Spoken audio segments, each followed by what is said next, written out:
Dans cette capsule vidéo, nous allons nous intéresser à la notion de croissance et de décroissance d'une fonction. Pour cela, nous allons nous appuyer sur un cas concret, c'est-à-dire le marégramme du port de Brest. Donc le voici. Il se situe, comme vous pouvez le voir en haut à gauche, sur le site de lamarée.info. Alors, c'est bien la ville de Brest, puisqu'on le voit en haut à droite, mentionner la ville de Brest. Donc je vais agrandir un maximum pour bien voir les informations qui sont dessus. Donc voilà, nous avons beaucoup d'informations. Donc la première chose, c'est que nous avons la représentation graphique de la fonction. C'est-à-dire que nous avons une hauteur, l'hauteur de l'eau, exprimé ici, l'hauteur de l'eau, en fonction des heures, donc en fonction des heures qui se sont écoulées. Donc la marée est d'abord montante, puis descendante, puis de nouveau montante, puis descendante. On y associe des points particuliers, donc nous avons ce point-ci, le point ici qui pourra être à l'occasion un maximum, le point ici qui pourrait être aussi un minimum selon les cas, un autre point qui pourrait être aussi un maximum selon l'intervalle étudié, et le dernier. Donc nous avons 5 points particuliers dont on a besoin des coordonnées. Le premier ici, que l'on peut appeler A, ces coordonnées se lient sur le tableau numéro 2, qu'on peut comparer ça à un tableau de valeur de la fonction. Donc, au point de départ, c'est-à-dire 0 minutes écoulées, la hauteur de l'eau était d'1,35 m.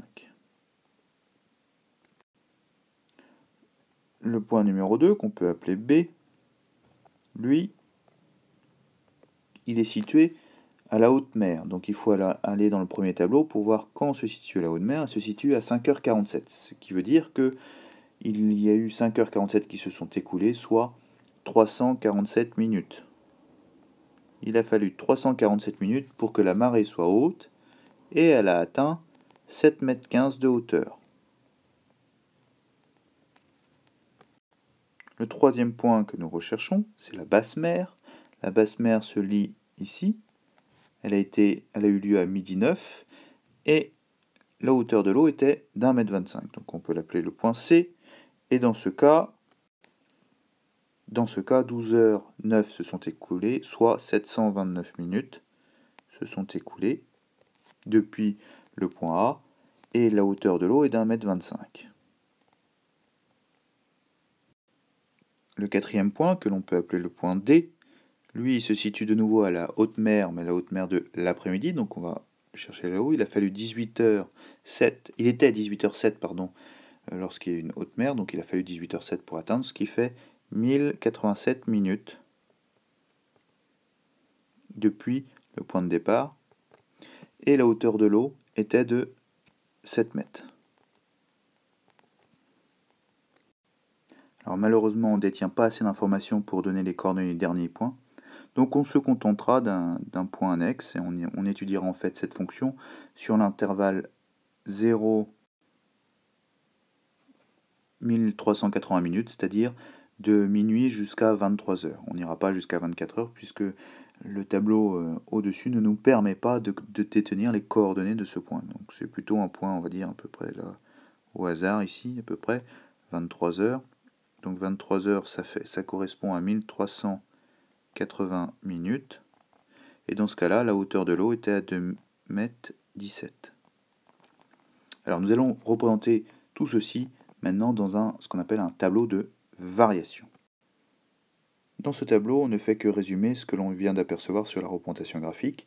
Donc, nous avons d'abord eu la marée montante, la marée descendante, de nouveau la marée montante et enfin la marée descendante.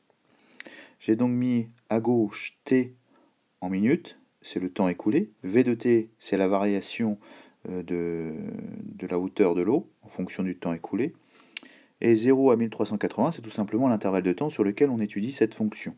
Alors après, il nous reste à remplir les coordonnées de chacun des points. Donc on sait qu'en 0, la hauteur était d'1,35 m et qu'en 1380, la hauteur était de 2,17 m.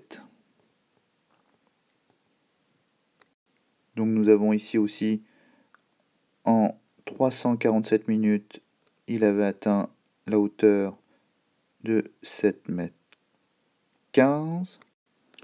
Ensuite, donc, en 729 minutes, il atteint 1 mètre 25. Et en 1087, 7 mètres. Voilà le tableau de variation de la fonction.